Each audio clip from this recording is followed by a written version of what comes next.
There we go, guys. Welcome to today's Elite Coaching Call. Now, the topic I've chosen for today is something which has been something I've tackled over 15 years, both being on the client side and now more recently being on the agency side, which is at what point do you actually bring an agency in or bring a freelancer in?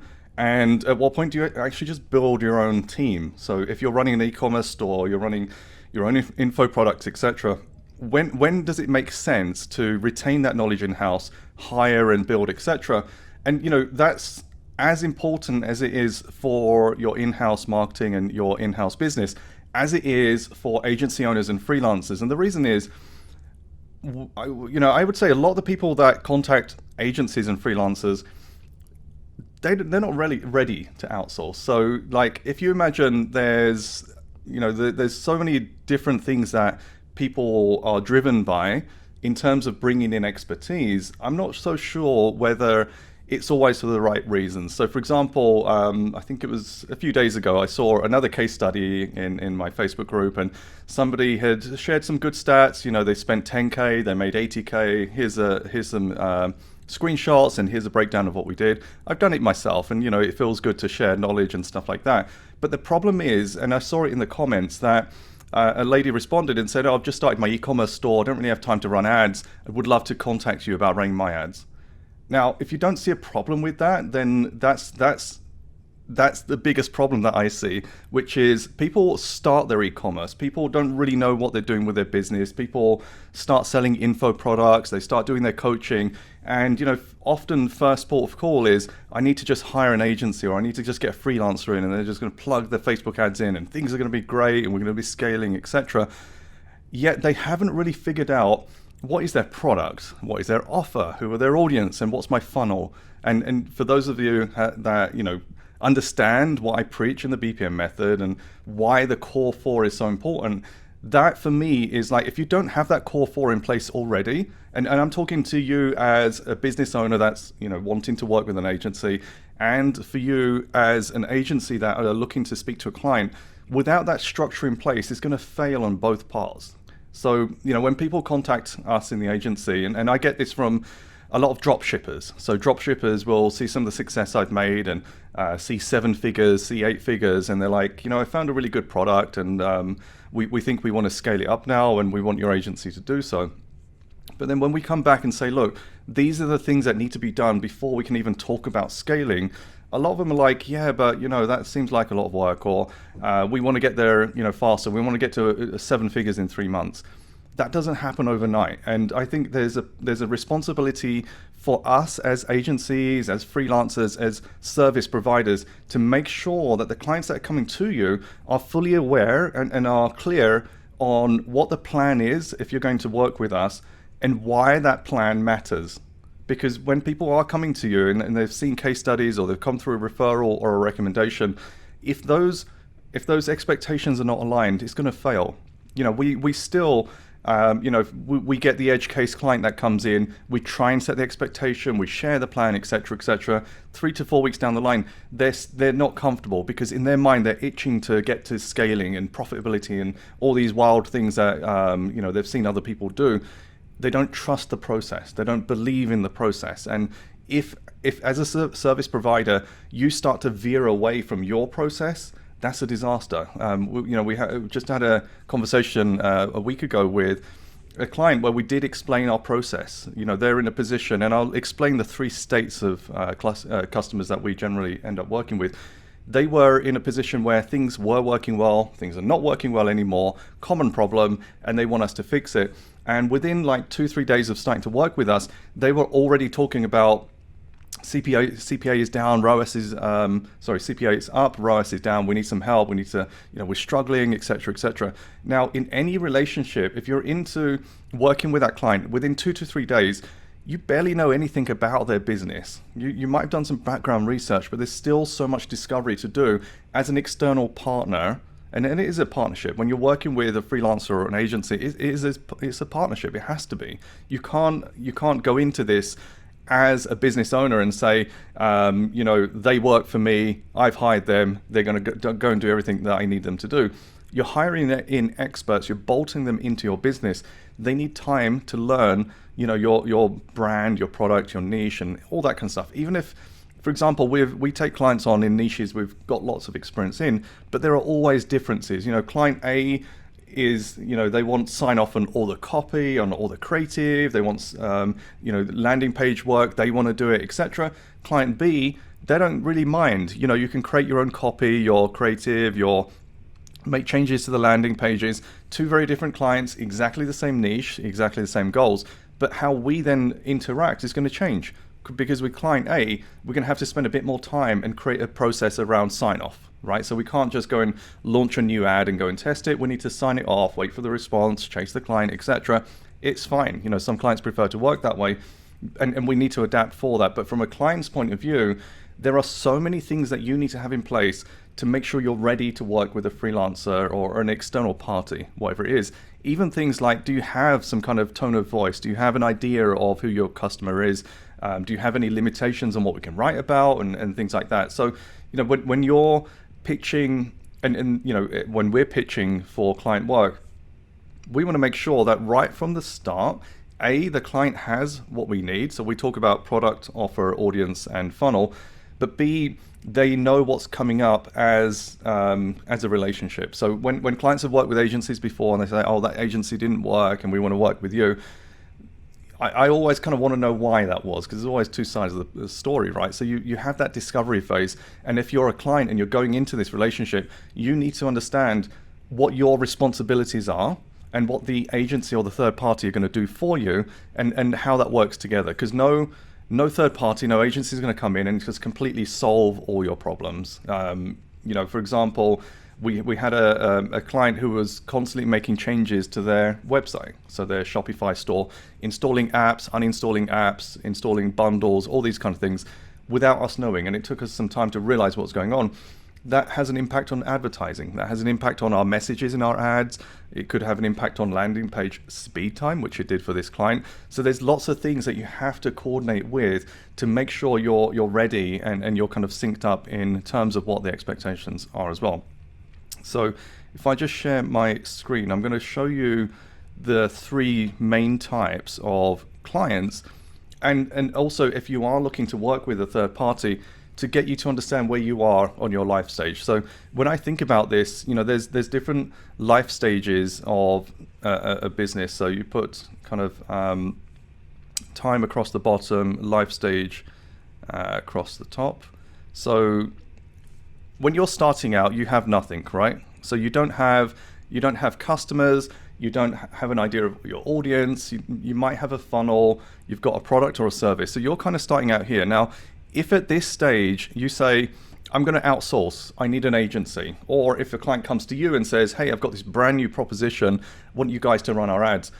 For you to get from 0 to 1, it takes effort. So like if you imagine like as time goes by and you're working on growth. So let's say, for example, if I just kind of put 0 down here, 1, 2, and 3 and 4. So these are different levels of life stages. So 0 is kind of non-existent. 1 is that you're generating sales now. So for you to kind of get to that stage, and if we put time at the bottom here, it's going to take a bit more time to get there, because even the best advertisers, if you just switch ads on, let's say you take the relationship on, ads go on day 1, you're probably going to end up losing a lot more money before you make money, because there's a research part that we focus on here regardless of where the client's starting from. So this is why we put the effort into the advertising call for, the 5W avatar, and all that kind of background work, because that will shorten the time for success. So if you imagine, the client starts here, or your business starts here, it's going to take you a bit of time to get from 0 to 1. So 1 is, let's say, at the level where you're making money and you're making profit, right? Then to get from level 1 to level 2, where you're actually starting to spend more money and make more money, and then you go to level 3, which is growth and scale, etc. You will end up in situations where some clients are just like that, and it just continues to grow. Other clients and other businesses will absolutely be like that. And it really depends on how much discovery you've done from the start both in terms of, as the client, how much you've done in terms of research of your niche, your avatar, etc., but also from the agency's part on understanding what is provided, what's available, and then what you can take on. Now, for example, so the first type of client, and we'll call it client A, which is starting from zero. Now, why would a client be starting from zero? It could be A, that they've just found a really decent product and they don't have any marketing yet. It could be that they have done lots of organic, but they haven't done paid ads. So, you know, I run a paid ads agency. Some of you guys will do paid ads as well as organic as well. The other one could be that they're selling already on another platform. So it could be Amazon or Etsy, and they're coming to you and saying, hey, we want to run paid ads. Can you guys do something with us? So, you know, they're still running from a zero, because as far as Facebook goes, you know, whether they're on Shopify or ClickFunnels or whatever, at least with you, they're starting from a ground zero. So there's still some background work to do. Then you've got the people who are, so we've got those that are starting from zero in terms of platform, those are starting zero in terms of sales, and then you've got those that are starting from zero from everything. So the three types here are brick and mortar stores, online stores that are not selling already through your paid channel, and those that are kind of bringing a new product in. So that curve really depends then on what they have. So if they have nothing, then they're going to take the first curve, and it's going to take some time. If they already have some sales, let's say they've already got organic sales, it's going to be far quicker for you to pick that that path up, because they've already got sales coming in. They've probably already got audiences that you can tap into. They've already got a customer service machine going. That for me is a better type of client, because when they've got sales already coming through, you've already got some data, you've already got some feedback from clients, you've already got emails coming in from customers looking at their pain points, why are they not buying, and things like that. So that accelerates your task.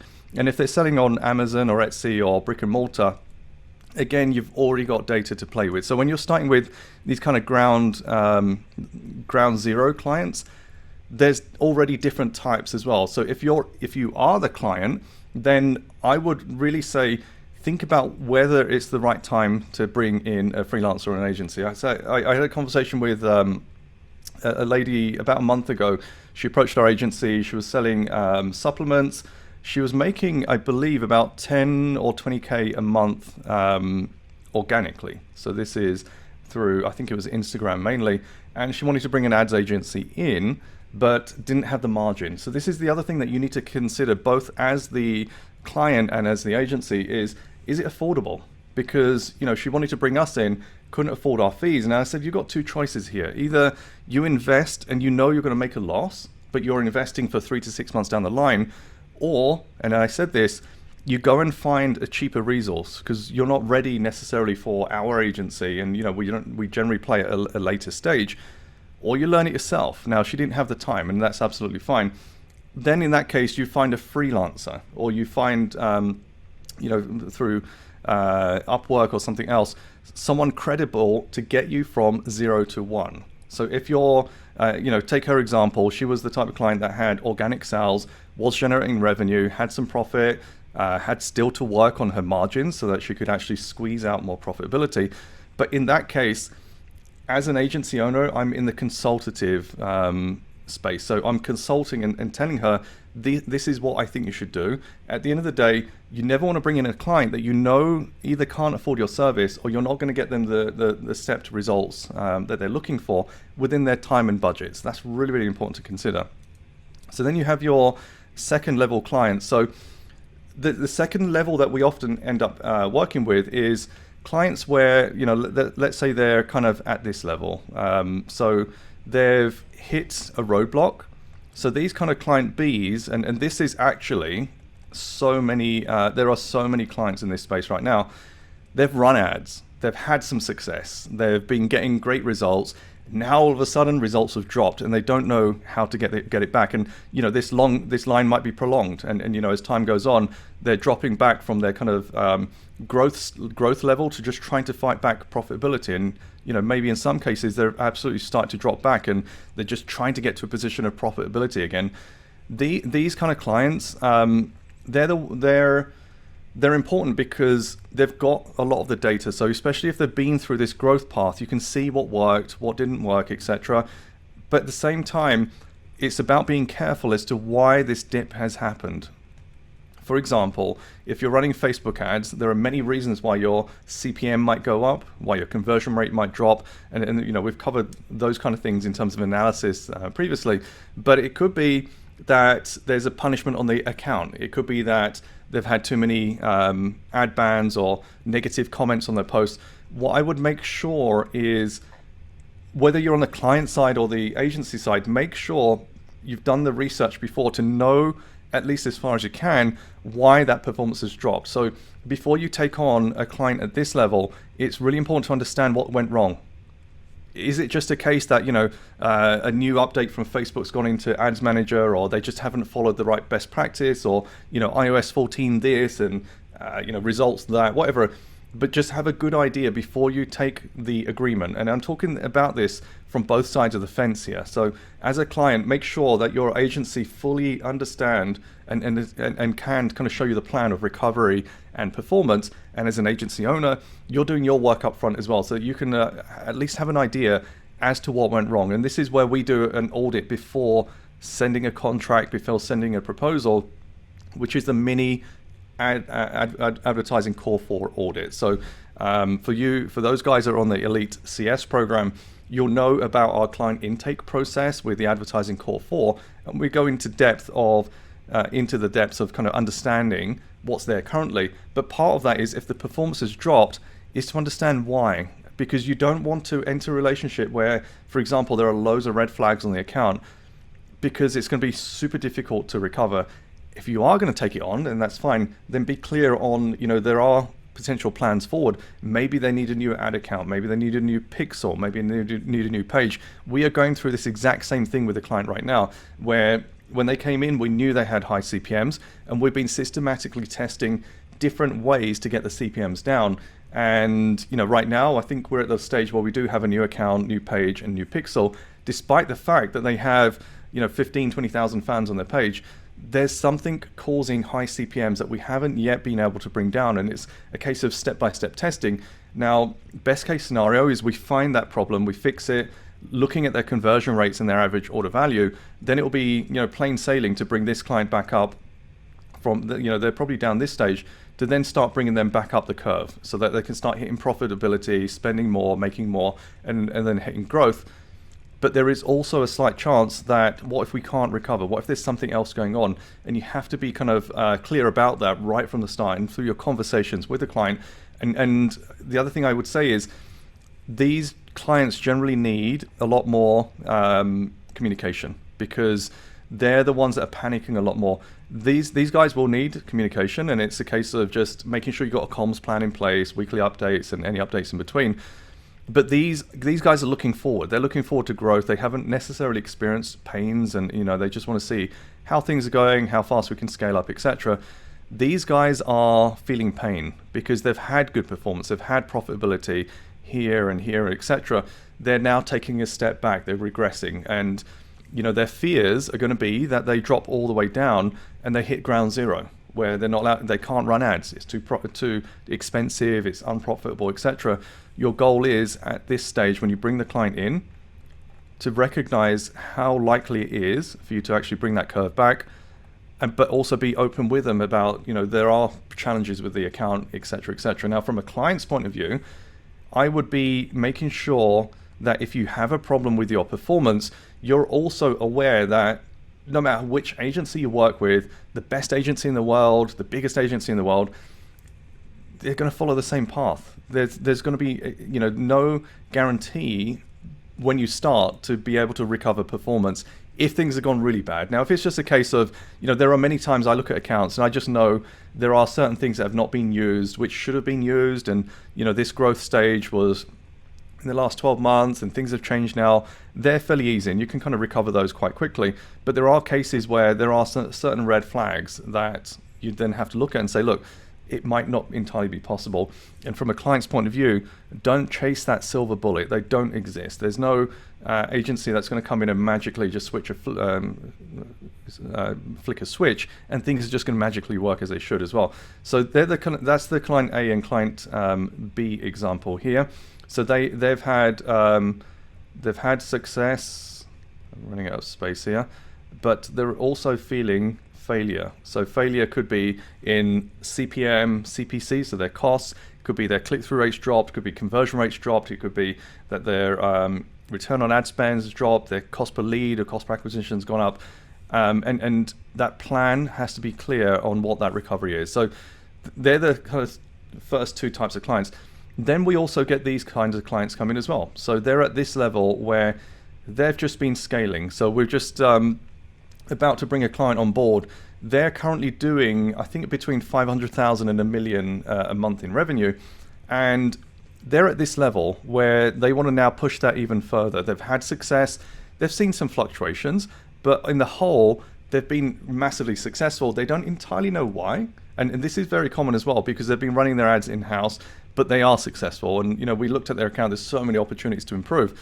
Now, at this stage, there's a few different things that I would encourage business owners to think about, and maybe for agencies to reflect on as well.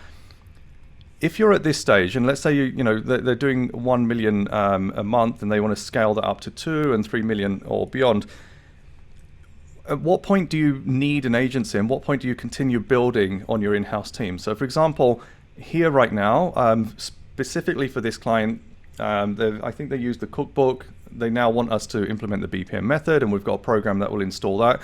And we're looking for incremental gains. So, for example, the campaign structures are not quite right, exclusions, they're missing a few things on the kind of angles and the testing and things like that, despite the fact that they're so successful. So we'll be looking for incremental gains here.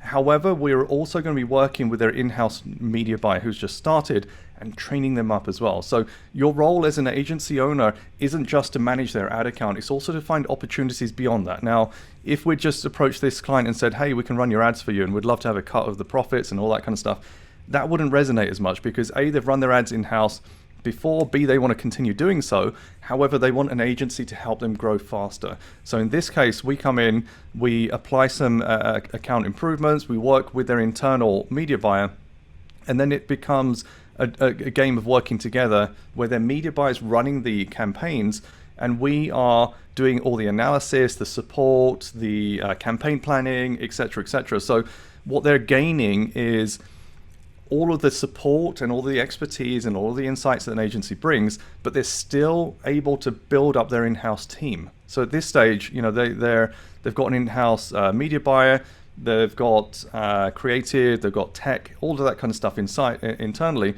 Plus, they want to grow into other channels as well, like YouTube, like Google, and things like that. And they're all things that, as an agency, we will bring, but they will build that in-house and they will develop that in-house. Now, this is the kind of third type of client that I wanted to reference. Now, in some cases, these clients do want an agency, and that's fine. They might be doing 100K a month, million, 500K, 50K, whatever it is, and they'll be on a success path, and they'll be like, we've done something good. We know things are working. We just don't know how to take it further. And you can absolutely bring your agency in to plug the gap for them. And that for me, that's the perfect client. They've grown from here all the way up to here, and they've had success all the way through. And they're coming to you not with a problem, but with an opportunity. So this is a problem, client A, because they're at ground zero and they need to grow. This is a problem, client B, where they've had some success and it's no longer working. Client C is coming with an opportunity. So, your goal there is same audit process. Make sure that you understand where they've been, look at their account, look at the analysis of the funnel, all the usual things. But now the plan's slightly different. Your goal isn't to troubleshoot, recover, and all these kind of things, which will be part of your day-to-day anyway. But the goal is, right, I understand, let's say, for example, you're at 100K a month. You want to get to 500K a month in 6 months, right? How do we plan that out? What does that look like in terms of numbers? Even something as small as, do you have the ad spend cash flow to make this happen? So, don't discount the fact that if they've scaled to, 100K a month in revenue, let's say they're spending 50K a month in ad spend or whatever it is. If you want to get to 500K, you need to spend that much more, unless you're massively expecting return on ad spend to grow. And at the same time, you need to make sure that the client understands there's going to be more billing coming from Facebook. Is that set up? As simple as it sounds, it has caught up some clients in the past, and that's a basic conversation.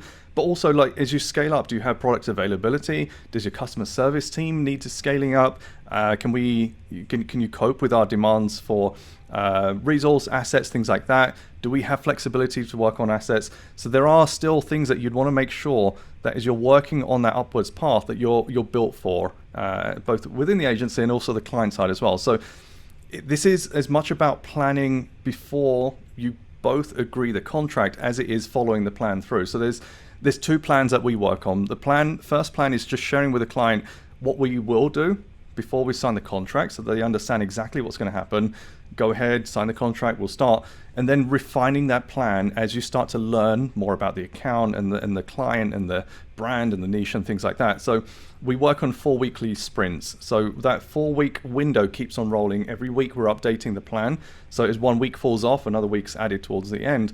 And there's a window of what we're doing as a 4-week rolling as priority for the day-to-day media buying. So what you do today might not always pay back today or tomorrow. Maybe it's for 2 weeks' time. So, you're planning a Father's Day campaign or something. So that's always in the plan. So the client also sees what's going on. And I would encourage you, if you're on the client side, to make sure you're considering what your agency or freelancer needs as well. So, for example, let's say we're coming up to Black Friday and we're 2 months out, but you're already thinking about stock and promotions and offers. When you've got that locked down, share it with your external team, your agency, your freelancer, because we need as much time as possible to plan and be ready for that as well. If you're on the agency freelancer side, you've probably been in the same situation we have, where a client will tell you a week ahead or maybe even a few days ahead, hey guys, we've got this massive promotion going on, 30% off site wide, we want you to run ads to it. Well, yeah, we can, but you're not really giving us time to do any kind of prep work, any kind of creative planning and things like that. So it's a two-way conversation, and this is where the importance of client account management comes into play. So a really strong account manager is the glue between the agency and the client. And then from the client side, you have to have a dedicated person that's available for your agency. So for example, in many kind of founder operator situations where the person running the store is also the founder and they're doing 10,000 other things as well, then they start the relationship with the agency and they expect the agency to just get on with things without bugging them. It doesn't work that way, especially in the first probably 2 months, maybe even 3 months. There's constant dialogue. There has to be constant back and forth as well. So you have to make sure that from both sides of the fence, you're absolutely prepared for that. Now, my experience going back way like 15 years plus into the early 2000s, I've spent the majority of my time on the client side. So when I come into these kind of conversations, I have far more experience working with agencies as their client than I do as an agency owner, which I've been doing for since 2017. So everything that I'm kind of thinking about and planning as an agency owner is always putting my client side hat on and thinking, what did I need as a client? What mistakes did I make as a client? Because many of the things I talk about now, I've made those mistakes. Hiring an agency and just expecting them to get on with it and not having the time to actually support them and give them assets, give them copy, give them customer feedback, give them data, etc. I've made those mistakes many, many years ago. And then I would end up blaming the agency and saying, this agency didn't really do too well, but they're always bugging me for stuff, without realizing they absolutely should be bugging me for stuff because they need it. And if I'm not prepared to give that to them, then we're both going to fail as well. And then I go to some of the best agencies I'd worked with on the client side. The differentiator was, as much as anything, not just the results, but the client agency relationship and that management of that and the person that's connecting the two. It makes all the difference. And we want to, as an agency now, we want to make the client feel we're part of their business. It's not always possible. Some clients are very like, we'll give you what you need, but we don't really want you involved. We've got a client who's our longest standing client. He's been with us 4 years, pretty much since we started. And they don't want meetings, they don't want updates, etc., etc. As long as the numbers are good, they're happy. And the numbers, when they're good, we get creatives and assets and stuff like that, and we just carry on running their ads, and that's the interaction they want. On the flip side, we've got a client that's been with us for 2 years now, and we feel like we've grown with their agency. They're now doing $1 million months. When they started, they were doing 200, 300, 400K months, and we feel as part of their business and as part of their mission, as I'm sure people in their business would as well. And we one of our mottos is we treat our clients' spend as our own, but in their case, we feel like their brand is our own as well. We're closely knit, and that doesn't always happen. You don't always have to have that. But I would say, from a client point of view, those agencies that are in regular communication, they're giving you updates, and to an extent, they don't make you feel like you don't know what's going on. That's when the anxiety happens. That's when you start getting all the emails and the Slacks, and the client says, what's happening with this and what's happening with that. That's generally down to poor client account management. And that's something which I really kind of value as much as getting the results as well, because that account manager acts as the point person for the client, but also acts as the client inside the agency as well. That's so important as well. So I know there's been a question previously in the elite group, and it's a question of, should the lead media buyer also be the client account contact or person? I don't believe that's the right thing to do, because your media buyer, your marketer, etc., whoever's working on the day-to-day, they're generally going to have a lot of things going on, and they're not always going to be thinking about, does the client have what they need? Have I sent them the information? Am I chasing, etc.? For me, it has to be a separate person, and it has to be someone who's good with client comms, rapport building, etc., so that wherever the client is on the journey, whether they're starting off and they need a good amount of comms, or they're struggling and they need a bit more comms, or they're actually in growth mode and they just need regular comms, that person is adapting the plan accordingly for those different clients as well. So hopefully that gives you some insight, both from the agency and freelancer side, of how to kind of look at clients and how to prepare yourself for success before you even start working with a client. And also from the client's point of view, if you're running e-com, you're running info, whatever you're doing internally, and you're looking to work with that freelancer or an agency, you also need to be mindful of where you are and what you need to provide to be successful as well. So I don't know if you've got any comments on that. Feel free to fire it over and I'll see what I can answer. But that's an important part of what I think differentiates a successful agency-client relationship and what doesn't as well. And just setting those expectations from the start make all the difference as well.